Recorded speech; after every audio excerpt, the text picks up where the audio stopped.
এখন একটা হাদিস শোনাবো, হাদিস শোনার পরে সত্যি করে বলবেন আপনার ওই অবস্থা হয় কিনা। আগে হাদিসটা শুনেন।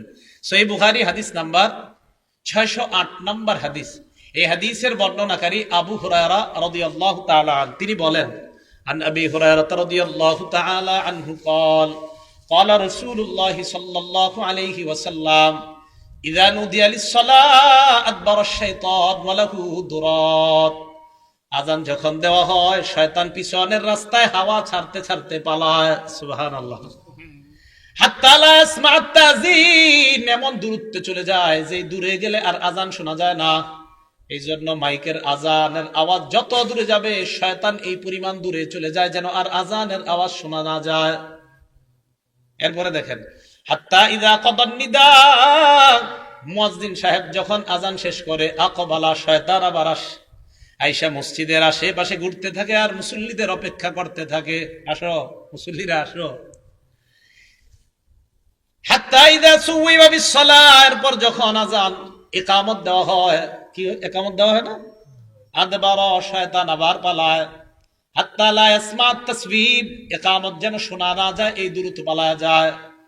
হাত্তা ইযা কাদাত তাসবিহ, ইকামত শেষ হলে আবার শয়তান দৌড়ে আসার পর হাত্তা ইয়াখতুরা বাইনাল মারই ওয়া নাফসিহি, মানুষের মাঝে আর তার নফসের মাঝে শয়তান বৈশা ধোঁকা দেওয়ার চেষ্টা করে। আর শয়তান ওই ব্যক্তিকে বলে, উযকুর কাযা ওয়া কাযা লিমা লাম ইয়াযকুর। শয়তান মুসল্লিকে বলে, ওইটা স্মরণ কর, ওইটা স্মরণ কর, যেগুলো নামাজের বাইরে মুসল্লির কোনোদিনও স্মরণ হয় না। এই হাদিসের অনুবাদ এটা। শয়তান মুসল্লিরে কয়, এটা স্মরণ কর, ওইটা স্মরণ কর, লিমা লাম ইয়াযকুর, যেটা এই মুসল্লি জিন্দেগিতেও স্মরণ করে না নামাজে। যেমন আপনি নামাজে দাঁড়াইছেন, আপনার বয়স বর্তমানে 31 বছর 32 বছর, শয়তান আপনার বলবে, তুই যে 7 বছর বয়সে তোকে ডেঙ্গাটা দিয়ে হাঁটছিলি মনে আসেনি, আচ্ছা কি দরকার আছে এটা এখন মনে করানো? এইগুলা ফাউল জিনিস শয়তান আপনাকে মনে করাবে নামাজে। তো রাসূল বলেন, শয়তান আপনাকে বলবে, উযকুর কাযা ওয়া কাযা লিমা লাম ইয়াযকুর, তোমার এমন এমন জিনিস শয়তান মনে করাবে যেগুলো তোমার জিন্দেগিতেও মনে পড়ে না। এবার সত্যি করে বলেন তো, এরকম জিনিস আসে কিনা নামাজে?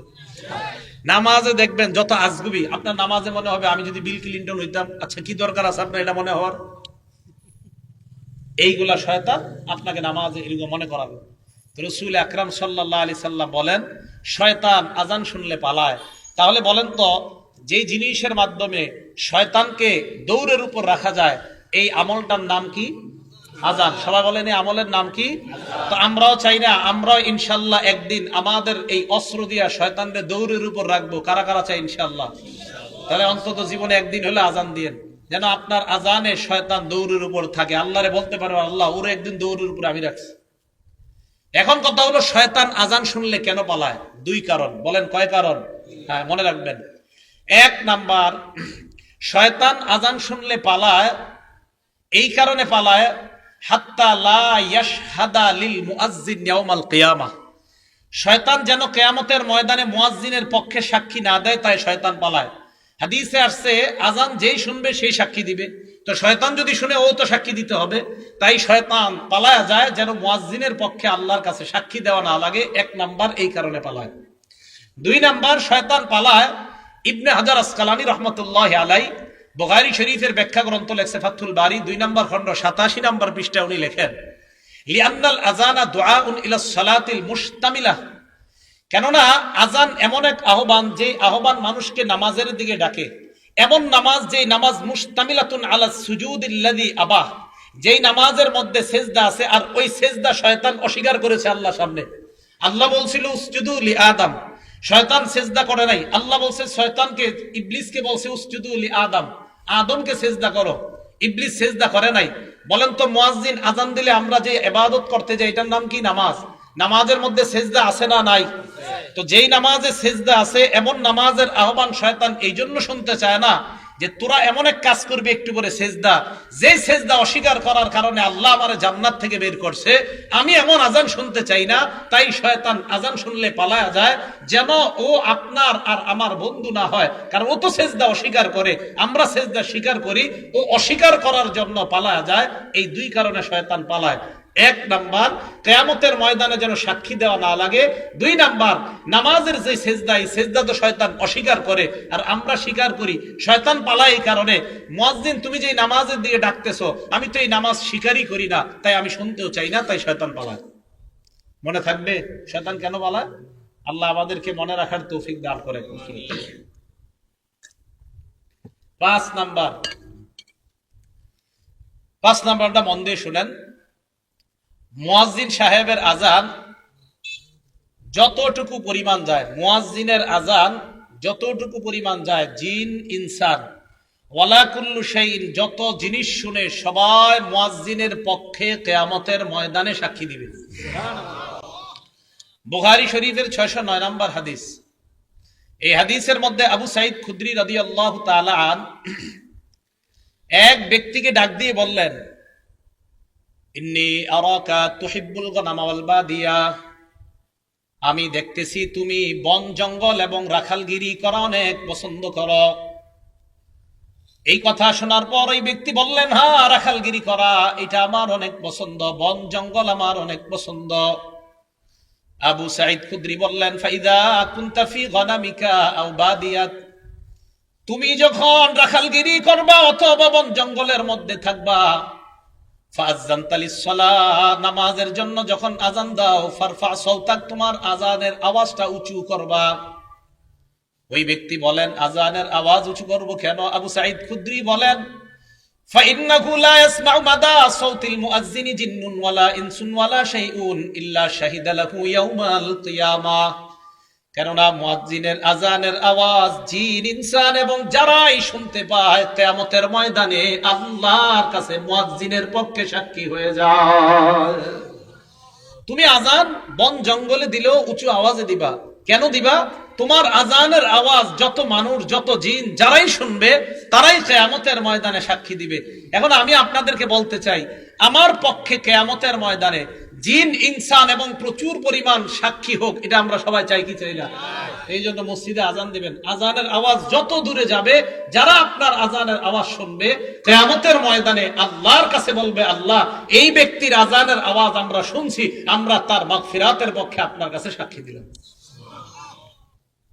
6 নাম্বার, মুয়াজ্জিন সাহেবের ব্যাপারে 6 নাম্বার যে কথাটা বলবো, আমি মূলত আজান যেই কারণে দেওয়ার জন্য খুব বেশি আগ্রহী, এই 6 নাম্বারটার কারণে। 6 নাম্বার যে ফজিলতটা, মুয়াজ্জিন সাহেব যারা দুনিয়াতে আজান দেয় তাদের জন্য আল্লাহর রাসূল আল্লাহর কাছে বলে, আল্লাহ মুয়াজ্জিনদেরকে আপনি মাফ করে দেন। আর কি চান? রাসূল সাল্লাল্লাহু আলাইহি সাল্লাম বলছেন।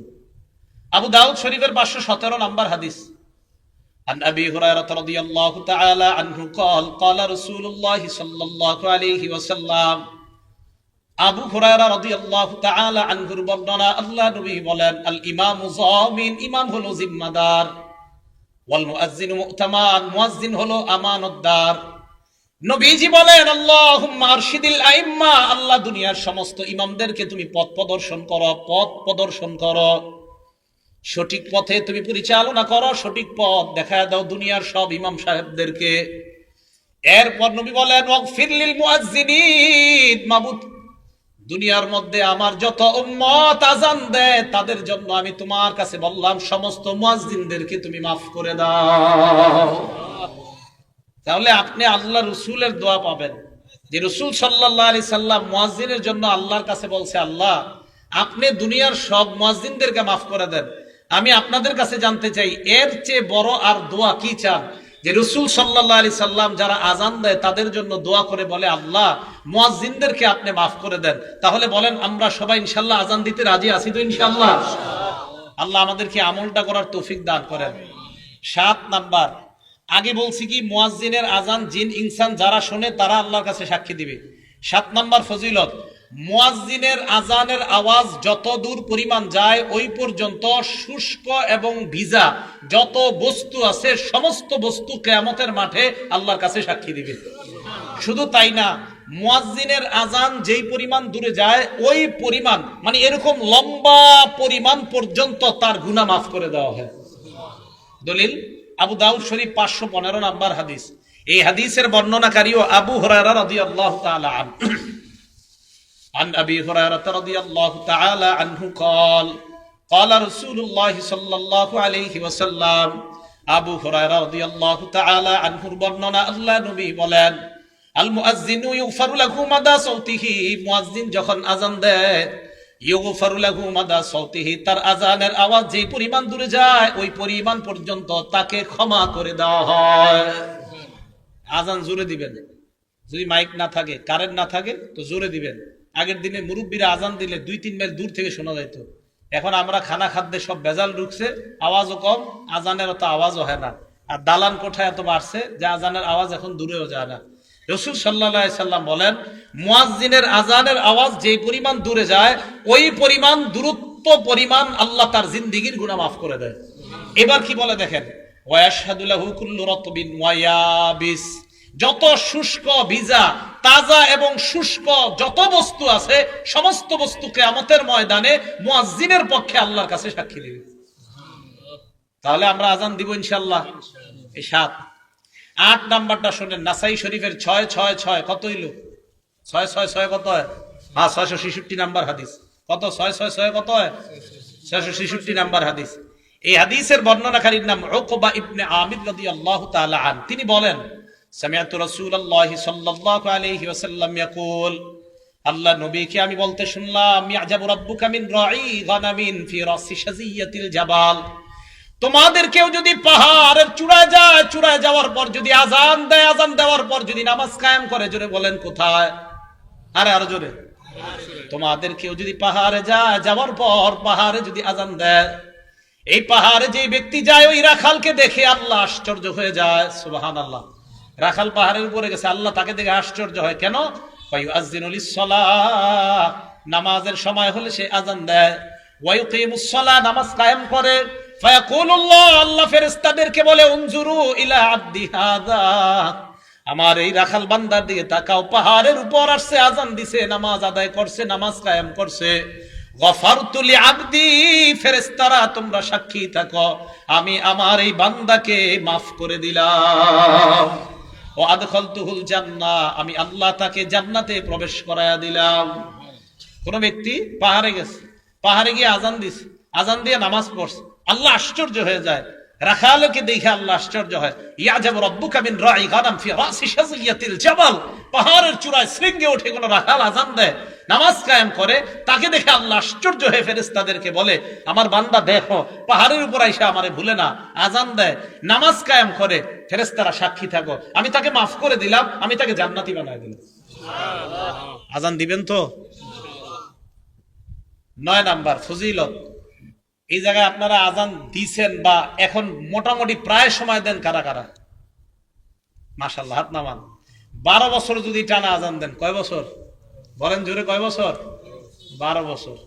তা আমারই অর্জন করতে মন চায় এই ফজিলত। আপনারা তো খালি দাওয়াত দেন, দাওয়াত না দিলে আযান দিতেন এক মসজিদে, সমস্যা কি? হ্যাঁ, সমস্যা। আমি যে মসজিদ তাফসীর করি ওখানে বললাম তো, মাঝে মাঝে আযান দেওয়ার চান্স নেই। আযান দেওয়া অনেকে শরম মনে করে, নাউজুবিল্লাহ, আস্তাগফিরুল্লাহ, ইন্না লিল্লাহ। এরা মনে করে শরমের ব্যাপার আযান দেওয়া, ছি ছি।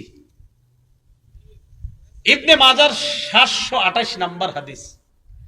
এই হাদিসের বর্ণনাকারী আব্দুল্লাহ ইবনে ওমর রাদিয়াল্লাহু তাআলা আনহুমা, তিনি বলেন, ক্বালা রাসূলুল্লাহ সাল্লাল্লাহু আলাইহি ওয়াসাল্লাম, আল্লাহ নবী বলেন, মান আযানা সিনতাই আশারাতা সানাতান, কেউ যদি 12 বছর টানা আযান দেয়, জোরে বলেন কয় বছর? নবীজি বলেন, কেউ যদি টানা 12 বছর আযান দিতে পারে, ওয়াজাবাত লাহুল জান্নাহ, তার জন্য আল্লাহর জান্নাত ওয়াজিব হয়ে যায়। কয় বছর? 12 বছর টানা আযান দিলে জান্নাত ওয়াজিব।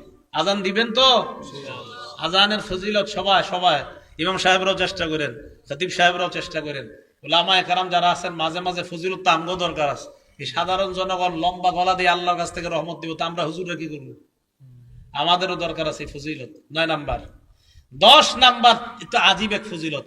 মুয়াজ্জিনের আযান শুইনা যারা নামাজে আসবে, এই নামাজিরা নামাজ পড়ে যে পরিমাণ সওয়াব পাবে, মুয়াজ্জিন একা সেই সওয়াব সব পাবে। সুবহানাল্লাহ। তাবরানী শরীফ 2 নাম্বার খন্ড 288 নাম্বার পৃষ্ঠা। এই পৃষ্ঠায় আসছে আবু উমামা বাহিলি রাদিয়াল্লাহু তাআলা আনহুর বর্ণনা। দেখেন কি কয়, আজরুহু আজরু মান সাল্লা মাআহ, আজরুহু আজরু মান সাল্লা মাআহ, মুয়াজ্জিনের প্রতিদান ওই পরিমাণ যেই পরিমাণ মুসল্লি তার সাথে নামাজ পড়েছে, তারা যেই পরিমাণ সওয়াব পাবে, মুয়াজ্জিন ওই পরিমাণ সওয়াব আল্লাহর কাছ থেকে পাবে। সুবহানাল্লাহ। তাহলে আযান আর দিন না, নাকি দিবেন ইনশাআল্লাহ? আজান সবাই দেওয়ার চেষ্টা করবেন, সহি শুদ্ধভাবে আলেমদের কাছ থেকে শিখবেন, শিখার পর আজান দেওয়ার চেষ্টা করবেন। আল্লাহ আজানের এই ফজিলত গুলা, ফাজাইল গুলা আমাদের সকলকে অর্জন করার তৌফিক দান করেন। আজান দেওয়ার চেষ্টা আমরা ইনশাআল্লাহ করবো। চান্স দিব তো ইনশাআল্লাহ? আসলে সত্যি করে মন থেকে বলেন তো, কাদের কাদের এখন মনে হইতেছে না ইনশাআল্লাহ এই ফজিলতটা আমরা অর্জন করা দরকার? সত্যি সত্যি দরকার তো এই আমলটা কইরেন। দুনিয়ার শ্রেষ্ঠ কথা হাইয়া আলাস সালাহ হাইয়া আলাল ফালাহ, আসো কল্যাণের দিকে, আসো নামাজের দিকে, এর চেয়ে আর উত্তম কথা আর কি হতে পারে? 4 নাম্বার আলোচনা, মানে আলোচনার 4 নাম্বার শিরোনাম। এ তো 3 নাম্বার গেল ফজিলত, 4 নাম্বার শিরোনাম। আজান দিলে জবাব দিবেন কিভাবে? সহিহ বুখারী হাদিস নাম্বার 611 নাম্বার হাদিস। আন আবি সাঈদ আল খুদরি রাদিয়াল্লাহু তাআলা আনহু قال قال رسول الله صلى الله عليه وسلم, আল্লাহ নবী বলেন, ইযা সামি'তুমুল মুআজ্জিনা কুলু বিসলামা ইয়াকুলুল মুআজ্জিন, মুয়াজ্জিন সাহেব যখন আজান দেয় তোমরাও তা বলো যা মুয়াজ্জিন বলে। বলেন, আমরা যারা আজান শুনবো, মসজিদে গিয়ে মাগরিবের আগে বসে রয়েছেন 5 মিনিট 10 মিনিট, মুয়াজ্জিন আজান দিতেছে, আপনারা কি করেন? পুকুরের ঘাটে বসে আলাপ করেন, আলোচনা করেন, মসজিদে বসে বসে গল্প করে, আজান চলতেছে, আশেপাশে গল্প চলতেছে। কি সত্যি কথা কিনা? রাসূল সাল্লাল্লাহু আলাইহি সাল্লাম বলেন, মুয়াজ্জিনকে যখন আজান দিতে শোনো, মুয়াজ্জিন যা বলে তোমরাও তা বলো। মা বোনরা বাসা থেকে যারা শুনতেছেন, আমার ওয়াজ শুনেন, আপনারা রান্না করতেছেন, মুয়াজ্জিন যা বলে আপনারাও তা বলবেন। এটা গেল বুখারী শরীফের বর্ণনা, এটা সংক্ষেপে হাদিসটা। এবার বিস্তারিত উদাহরণ নাম্বার 2, এটা গেল 1 নম্বর উদাহরণ। 2 নম্বর উদাহরণ মুসলিম শরীফের 385 নম্বর হাদিস। এই হাদিসের মধ্যে বিস্তারিত আসছে। আন ওমর ইবনুল খাত্তাব রাদিয়াল্লাহু তাআলা আনহু قال, ওমর ইবনুল খাত্তাব রাদিয়াল্লাহু তাআলা আনহুর বর্ণনা, মুয়াজ্জিন সাহেব যখন আজান দেয় তোমরাও তা বলবা যা মুয়াজ্জিন বলে। মুয়াজ্জিন যখন বলে আল্লাহু আকবার, বলেন তাকুলু আল্লাহু আকবার। মুয়াজ্জিন আল্লাহু আকবার বললে আমরাও কি বলবো? মুয়াজ্জিন যখন বলে আশহাদু আল্লা ইলাহা ইল্লাল্লাহ, তোমরাও বলবা আশহাদু আল্লা ইলাহা ইল্লাল্লাহ। এই হাদিসের শেষে একটা সুন্দর কথা আছে, দেখি কারা কারা কালকে থেকে আজান শুনে জবাব দেন। মুয়াজ্জিন যখন বলবে আশহাদু আন্না মুহাম্মাদুর রাসূলুল্লাহ, তোমরাও বলবা আশহাদু আন্না মুহাম্মাদুর রাসূলুল্লাহ। তবে মুয়াজ্জিন যখন বলে হাইয়া আলাস সালাহ, ক্বালা আহাদুকুম লা হাওলা ওয়ালা কুওয়াতা ইল্লা বিল্লাহ, বলেন হাইয়া আলাস সালাহ বললে কি বলবো? মুয়াজ্জিন যখন বলবে হাইয়া আলাল ফালাহ, তোমরা বলবা লা হাওলা ওয়ালা কুওয়াতা ইল্লা বিল্লাহ। এখন দেখেন, মুয়াজ্জিন বলবে আল্লাহু আকবার, আল্লাহু আকবার, আমরা যারা শুনবো কি বলবো? বলেন। এবার মুয়াজ্জিন বলবে লা ইলাহা ইল্লাল্লাহ, আমরা কি বলবো? বলছেন তো আসলে। রাসূল সাল্লাল্লাহু আলাইহি সাল্লাম বলেন, মিন কলবিহি, কেউ যদি মুয়াজ্জিনের এই আজানের জবাবগুলা দিল থেকে দেয় আর শেষে দিল থেকে এরকম বলে, মুয়াজ্জিনও বলছে লা ইলাহা ইল্লাল্লাহ, তোমরাও দিল থেকে বললা লা ইলাহা ইল্লাল্লাহ। মুয়াজ্জিন যখন বলে তুমিও বললা, মুয়াজ্জিন যখন বলে তুমিও বললা, শেষে যদি দিল থেকে তুমি বলো মুয়াজ্জিনের ওই বাক্যগুলা, আল্লাহ নবী বলেন আগের সব গুনাহ মাফ, আল্লাহর জান্নাতের মেহমান। তো জবাব দিবেন তো? জবাব দিবেন। জবাব দিলেও লাভ আছে, তাহলে জবাব মা বোনরাও দিবেন।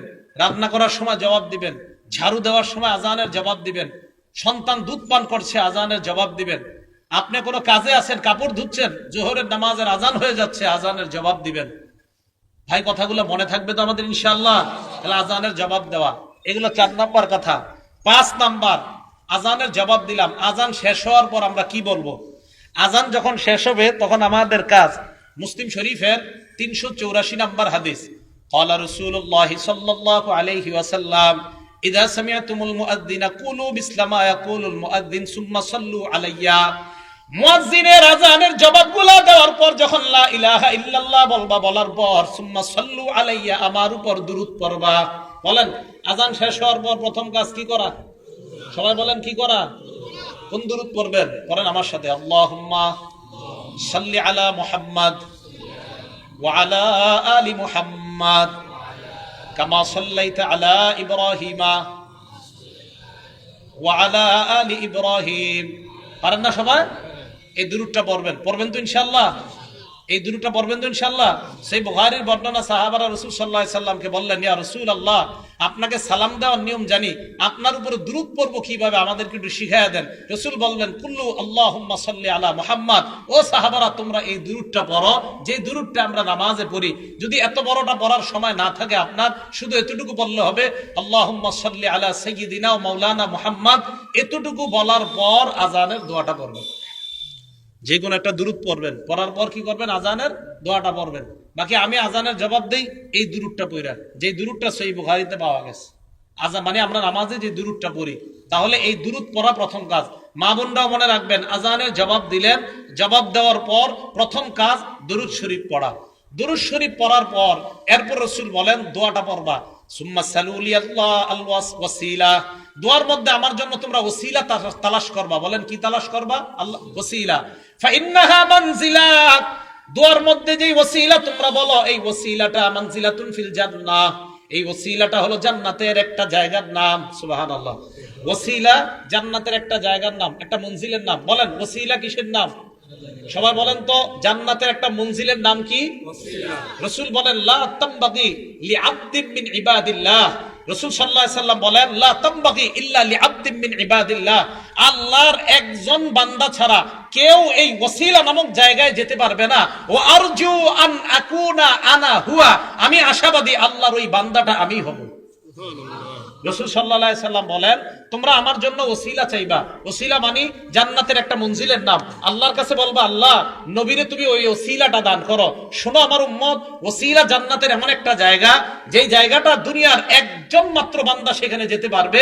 আমি আশাবাদী ওই বান্দাটা হব আমি, মুহাম্মদ তোমাদের নবী সাল্লাল্লাহু আলাইহি সাল্লাম। তাহলে এটা হলো আমাদের প্রথম কাজ। সবাই বলেন তো, মুয়াজ্জিন আজান দিলে আজান চলার সময় আমাদের কি কাজ? জবাব দেওয়া। আজান শেষ হওয়ার পরে প্রথম কাজ দুরূদ শরীফ পড়া। এবার 6 নাম্বার দোয়া পড়া।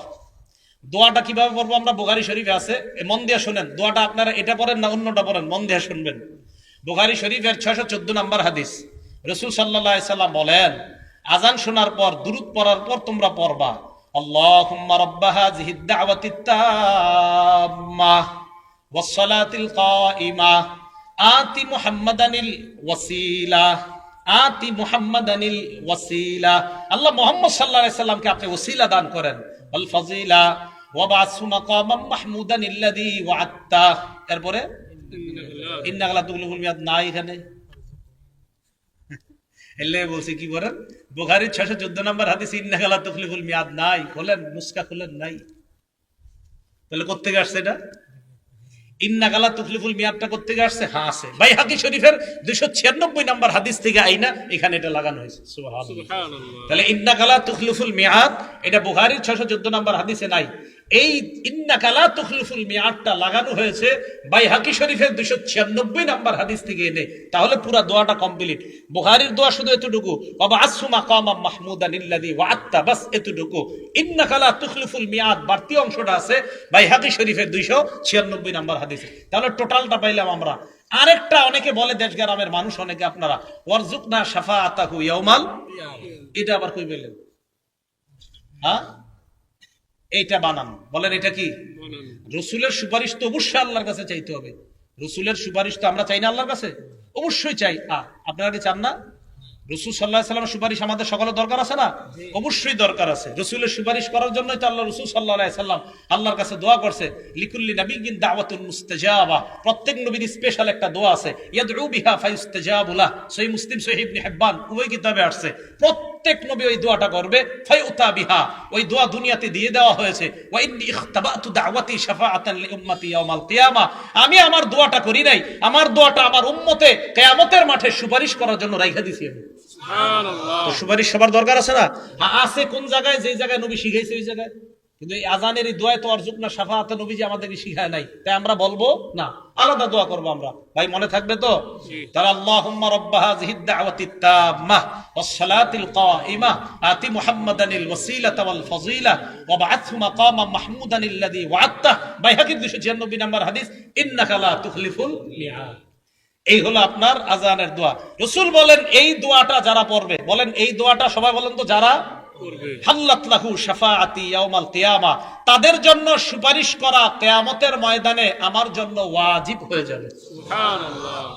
মা বোনরা সহ সবাই আজানের এই পরে দোয়াটা পড়বেন। রাসূল সাল্লাল্লাহু আলাইহি সাল্লাম বলেন, আজানের পরের এই দোয়া পড়লে আমার সুপারিশ করা ওই উম্মতের জন্য ওয়াজিব হয়ে যাবে। তাহলে সবাই পড়বো তো ইনশাআল্লাহ। তাহলে আজানের বাক্য শ্রেষ্ঠ বাক্য, আজানের কথাগুলা শ্রেষ্ঠ কথা। আজান যে ব্যক্তি দেয় গলা লম্বা হবে, আজান যে ব্যক্তি দেয় তার সব গুনাহ মাফ হবে, আজান যে ব্যক্তি দেয় তার সাথে আমরা ওইগুলা বলবো। আজান শেষ হলে আমরা প্রথম কাজ, আলেমরা ছাড়া অন্যরা বলেন, আলেমরা ছাড়া অন্যরা বলেন, প্রথম কাজ আজান দেওয়ার পর প্রথম কাজ দুরূদ পড়া, এরপরে কি পড়া? দোয়া পড়া। তাহলে পড়ব তো ইনশাআল্লাহ। এইগুলো আমাদের 6 নম্বর আলোচনা। 7 নম্বর আলোচনা, আজানের পর এই তো নামাজের জন্য আমরা মসজিদে যাব, ইকামত। ইকামত দেওয়ার ক্ষেত্রে আমরা ওই ইকামতের যে বাক্যগুলা মুয়াজ্জিন সাহেব বলবে আমরা ওইগুলা বলবো। আজানের এই ইকামতের জবাবের এই বাক্যগুলা আমরা বলবো, মুয়াজ্জিন যা বলে আমরাও বলবো। এখন কথা হলো এই বাক্যগুলা আমরা বলবো, এটা বলা কি? এটা বলা মুস্তাহাব। আরব বিশ্বের উলামায়ে কেরাম সহ আল-লাজনাতুদ দাইমাহ লিল ইফতাহ, সৌদি আরবের ফিকহি বোর্ড সহ সমসাময়িক উলামায়ে কেরাম যারা আছে সবাই এই ব্যাপারে একমত। আজানের মতো ইকামতের যে জবাব, এই জবাবগুলাও মুসল্লিরা দিবে, তবে ইকামতের জবাবগুলা মুসল্লিদের জন্য দেওয়া এটা মুস্তাহাব বলছে তারা। কি বলছে বলেন তো? মুস্তাহাব। কেউ কেউ যদিও ওয়াজিব বলছে। হানাফি মাযহাবের ফিকহের কিতাব দুরুল মুখতারের মধ্যে আছে যে ইকামত দিবে মুয়াজ্জিন সাহেব, আর মুসল্লি যারা আছে তারাও মুয়াজ্জিন সাহেবের সাথে এই ইকামতের জবাবগুলা দিবে। কদ কামাতিস সালাহ, কদ কামাতিস সালাহ যখন বলবে তখন আমরা যারা আমরা কি বলবো এই ব্যাপারে একদল আলেম বলে তোমরাও কদ কামাতিস সালাহ কদ কামাতিস সালাহ বলবা, বাকি আরেক দল বলে তখন বলা আকামাহাল্লাহু ওয়া আদামাহা। কি বলা? আকামাহাল্লাহু ওয়া আদামাহা, এটা বলা মুস্তাহাব। আবার একদল বলে না, শুধু কদ কামাতিস সালাহ বলা। আর আমি আপনাদেরকে বলি আপনারা দুইটাই কইেন। মুয়াজ্জিন যখন বলে কদ কামাতিস সালাহ, আপনি বলবেন কদ কামাতিস সালাহ আকামাহাল্লাহু আদামাহা। আবার মুয়াজ্জিন বলবে কদ কামাতিস সালাহ, আপনি বলবেন কদ কামাতিস সালাহ আকামাহাল্লাহু আদামাহা। তাহলে দুই দলেরটা আমল হয়ে যাইতেছে, দুই দলেরটা আমল হয়ে যাইতেছে। এই হলো আজানের ইকামতের জবাব। তো ইকামতের জবাবটা আমরা এইভাবে দিব। আল্লাহ পাক রব্বুল আলামিন আমাদের সকলকে অন্তত আজানের যে ফাজাইলগুলা, এই ফাজাইলগুলা জেনে আমরা সবাই যেন জিন্দিগিতে অন্তত একবার হলেও মরণের আগে আমরা দিল থেকে আল্লাহকে খুশি করার জন্য এবং মুয়াজ্জিনের ফজিলত অর্জন করার জন্য অন্তত একবারও যেন মসজিদে আজান দেওয়ার চান্স নিতে পারি। আল্লাহ তৌফিক দান করেন, আমিন। কথাটা মনে থাকবে তো সবার। আর আসসালাতু খায়রুম মিনান নাওম বললে সাদাকতা ওয়া বারারতা, সাদাকতা ওয়া বারারতা, সাদাকতা সত্য বলেছেন, ওয়া বারারতা পূর্ণ করেছেন। তাহলে এটা হলো আসসালাতু খায়রুম মিনান নাওম, এটা বললে এই জবাবটা দেওয়া। আল্লাহ পাক রব্বুল আলামিন আমাদের সকলকে যেন আজানের উপর আমল করতে পারে আল্লাহ তৌফিক দান করেন। আর মা বোন যারা, তারা এই আজানের ফজিলত অর্জন করবে কিভাবে? তারা মুয়াজ্জিন সাহেবের সাথে সাথে আজানের এই বাক্যগুলা বলবে। ইনশাআল্লাহ মুয়াজ্জিনদের যে ফজিলতগুলা মা বোনরা ঘরে থেকে ওই জবাবগুলা দিলে ওই ফজিলতের সওয়াব আর ওই ফজিলত আল্লাহ তাদেরকে দান করবেন। আল্লাহ আমাদের সকলকে আমল করার তৌফিক দান করেন।